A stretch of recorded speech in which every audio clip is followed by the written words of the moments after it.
Hello, Duke fans, and welcome to episode 425 of the Duke Basketball Report podcast. We're back. And very, very soon after we recorded episode 424, it is still Thursday, June 2nd.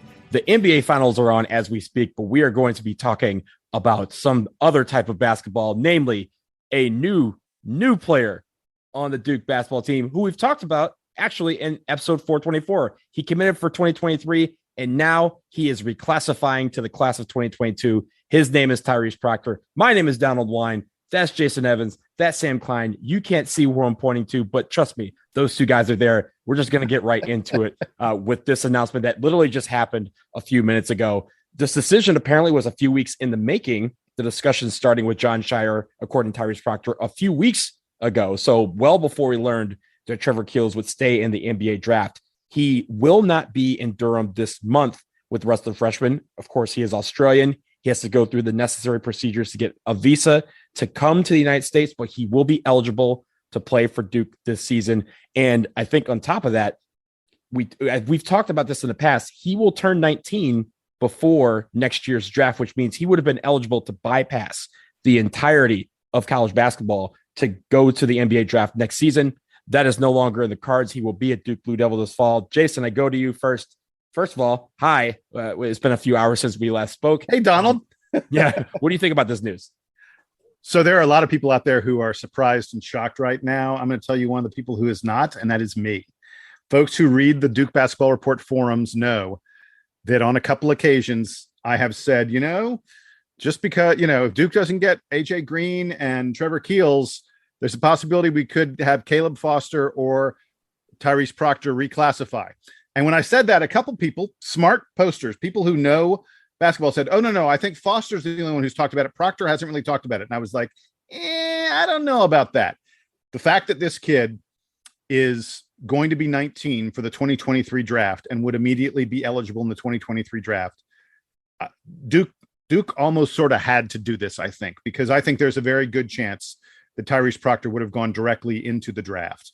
And the other thing is, and I mentioned this very briefly on the podcast that we did a few hours ago, he's been tearing it up in Australia. He's been tearing it up at all the international competition kind of stuff he's been doing lately. And there are a lot of people say his game is really mature. He doesn't play like a, wild, out of control point guard or shooting guard. He is someone who he's been involved in very advanced training programs for a long time. This is someone that Australia has been grooming as one of their players of the future for quite a while. And these guys who come from these international programs, especially the ones who play at the NBA Development Academy thing that they have for high school age guys who are from other countries, they tend to be really mature, really smart, and capable of handling what college basketball will be. Now, the big question, guys, and I'll freely admit that I don't know the answer to it, is Tyrese Proctor, sort of penciled in now to be the starting two guard at Duke? Does this mean Duke would no longer be in pursuit of another wing? Because that's what we spent a ton of time this morning talking about it. I think the answer is that Duke probably is still in pursuit of another wing. I just don't know if it's quite the names. I don't think it's Courtney Ramey anymore. I don't think it's quite the names that we talked about, because I think that it may be more of a complementary player. Hey, Sam here. Hi, Sam. Hi. Good to see you guys again. I would like to pat myself on the back for getting the prior episode out early enough that there is a chance that our listeners have digested the whole thing prior to them seeing this in their download feed. So kudos to me for doing that edit this afternoon. I have anecdotal reports of people having done just that. So thank you for doing that. I think we got one email so far. We've gotten emails. We got a couple emails from people who said they listened to it. They have listened to the episode so far. So good. So we did a good job with that. Next, shame on us for taking such a long time off. This is exactly what we get: is we take a huge break, we come back, we're like, we have this very limited amount of news to talk about, and there's nothing else to do. Maybe we'll talk to you next week, and all of a sudden, like 5 hours after we record, Duke has a guy reclassified to join the team next year, addressing, as you said, Jason, basically the exact conversation that we're having right now about who's on the roster, who are the starters, who's going to get the big minutes for Duke next season. I think my read on Proctor and the roster so far is that Duke has been successful in the Coach K era from time to time playing multiple point guards. Jason Williams and Chris Duhon were kind of 2-point guards playing next to each other. Nolan Smith and Jon Scheyer were two not point guards, both playing point guards next to each other. There are many examples of this in Duke history. Tyus Jones and Quinn Cook. Quinn Cook has been largely a point guard. So Duke has run this play before. I don't know if Proctor and Jeremy Roach together are the biggest backcourt that Duke could be running out, and it's not like Dariq Whitehead at the 3 is overwhelming size wise. He's pretty long, but he's not huge for a 3. So if that's Duke's starting backcourt, it's not the biggest backcourt, but my goodness, is it talented? As you said, Jason, Tyrese Proctor comes in with the pedigree of being in the sort of NBA international camp circuit and has displayed a lot of maturity. We know that he's going to be slightly old for his class when he comes in. All of those are good signs for him being able to plug in maybe as the starting 2 with Roach as the starting point guard, or even flip those roles around. And Roach might be able to play off the ball on offense a little bit more and let Proctor do some of the ball handling. I would not be surprised if Jon Scheyer is committed to letting them experiment a little bit early in the season. This might be a nice rotation to allow Scheyer to sort of feel out how he likes to coach a backcourt that has 3 guys. Whitehead's not as much of a ball handler, but he's pretty skilled himself. So Duke has a lot of options for handling the ball and for shooting on the perimeter next season. And hopefully those guys can all be somewhat interchangeable. And it's not like there's going to be extremely defined roles, maybe not in the same sort of concerning way that it was last year, where it was like Duke had 4 ball handlers and therefore they had none. Hopefully this coming season, there are more opportunities for that. So I'm excited that Proctor is coming. As far as looking at the transfer portal and trying to figure out who's coming in, who might be filling the space, I hope that Duke is still able to get a grad transfer like we were talking about earlier, who's able to play some defense. As good as, I know I said this earlier, but as good as a guy's reputation is coming out of high school for playing defense, you want experience to be leading the defense. And so I just don't know, having not watched enough of Proctor's game, and especially not in competition where we know everyone's trying on defense, we just don't know what we're getting with him. So that would be the main concern about plugging him in for 25 or 30 minutes a night, is that this roster is already kind of young. And so I hope that Duke is chasing more defense in the transfer portal, but we'll kind of wait and see what the rumor mill comes up with us for Jon Scheyer and for his staff now that they've gotten Proctor to enroll this fall. So this is me reading the tea leaves just a little bit. This is no inside baseball information. This is just me kind of giving educated guesses based on what we now know, because it's changing ever so slightly. I don't think we're completely out of the running for the three guys that we mentioned on the broadcast before, Courtney Ramey, Isaiah Mosley, and Jacob Grandison. I don't think we're completely out of the ball game for them. I think that probably with this announcement, and it did come, according to my friend who was at the K Academy, it came during the first dinner that they just had tonight, this announcement. So Jon Scheyer found out, literally as he was making his opening remarks. So that's pretty cool. But I do think it changes the approach, right? Like we're now looking for kind of a Theo John in the backcourt. We're not looking for a guy who's going to, necessarily start and go 30 minutes. Looking for a guy that, like you said, Jason, can be complimentary, but also I'm not going to count out Jon Scheyer for recruiting anybody with those parameters, right? Like he's been exceptional at getting the guys that he has wanted for the most part, and filling up these classes that he's had in his first two recruiting classes. And I think this is the time where he's going to probably try and find someone who could complement him. I don't know if it's going to be those guys, but again, I'm not ruling it out that we're completely out of the ball game for those guys, because again, this is something that has been weeks in the making, this decision by Tyrese Proctor, and has probably been keeping these guys in line, saying, hey, this is probably coming. This is how it affects your role on this team. So a couple of things I want to add on to what you guys said. First of all, Donald, just to address the players that we talked about earlier, I don't think Isaiah Mosley or Courtney Ramey, for that matter, are going to be interested in coming to Duke and not playing 25, 30. I mean, Isaiah Mosley is expecting to play 30 plus minutes per game. I think that Courtney Ramey is someone who wants to, feature his game, and he's had aspirations for the NBA. If you're someone who really thinks you have an NBA future, it's tough to say, I'm going to come to Duke and I'm going to battle Tyrese Proctor and I'm going to battle Jaden Schutt and I'm going to battle Mark Mitchell and Durick Whitehead for minutes.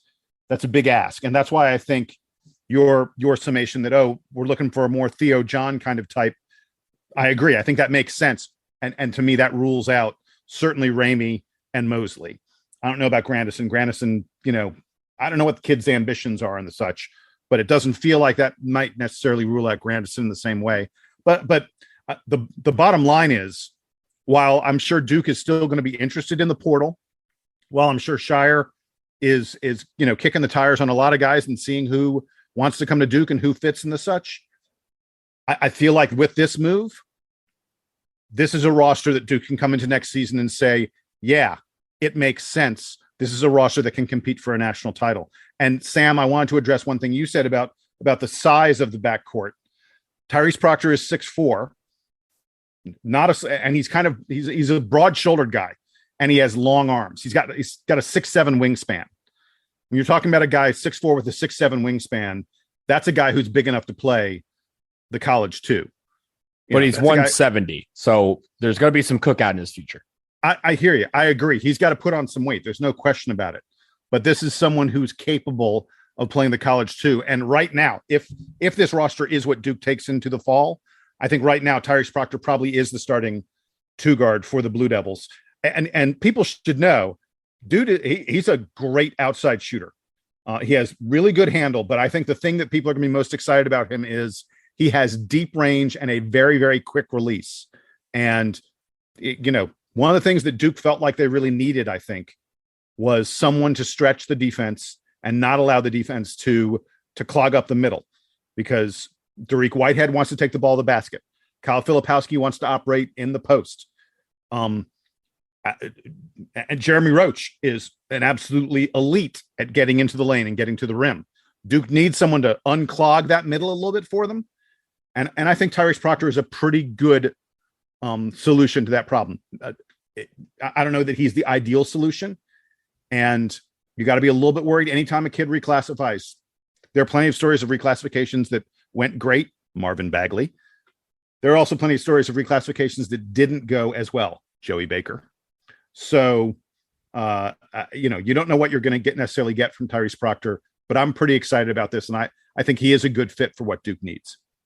And he's been involved with Duke for a long time, right? He's very aware of what the roster situation is. It sounds like, as you said, Jason, the staff has been talking to him for weeks about this. This is what he had said.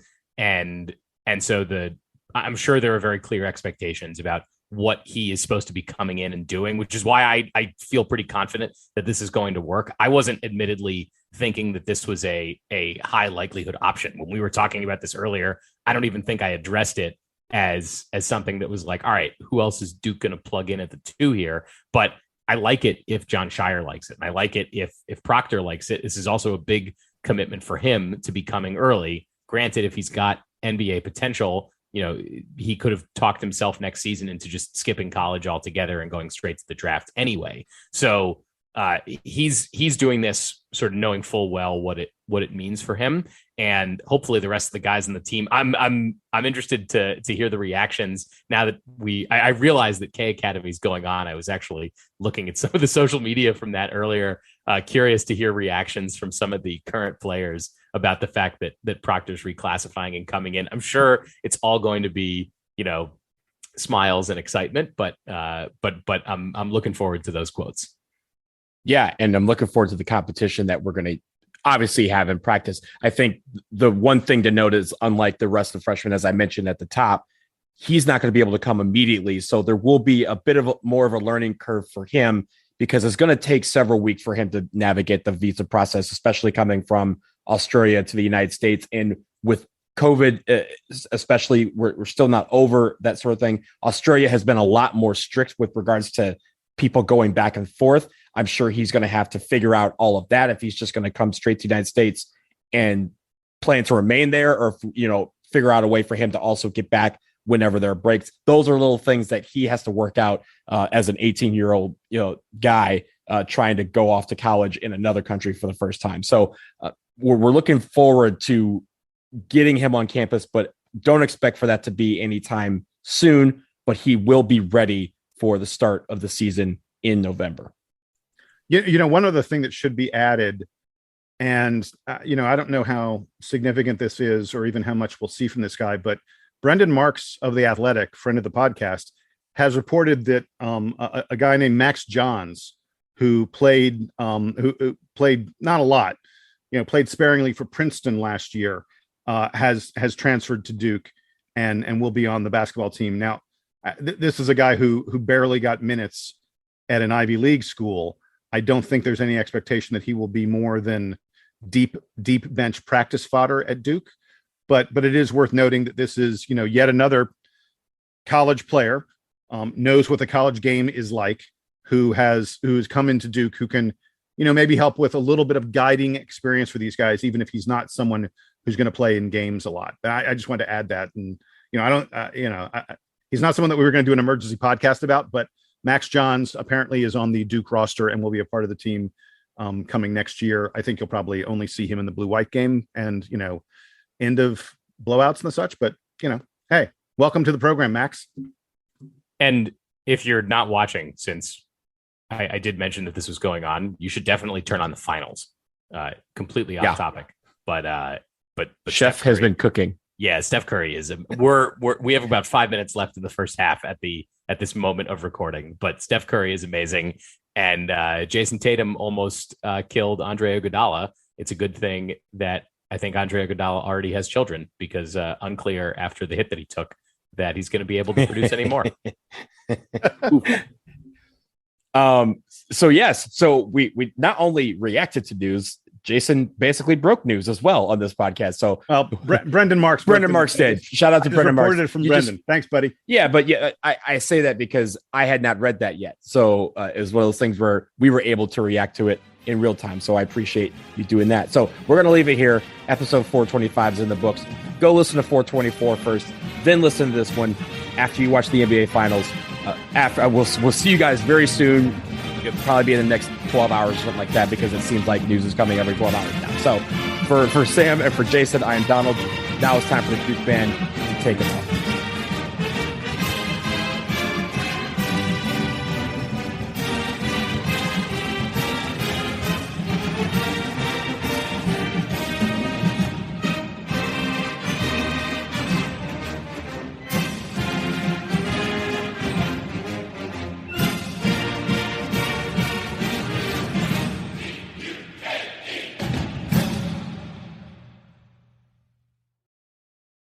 Can you dig it? With a Bobcat compact excavator, you can. Up to $6,000 in rebates on select models and 0% financing for 36 months. Check us out at Bobcat of Charleston in North Charleston.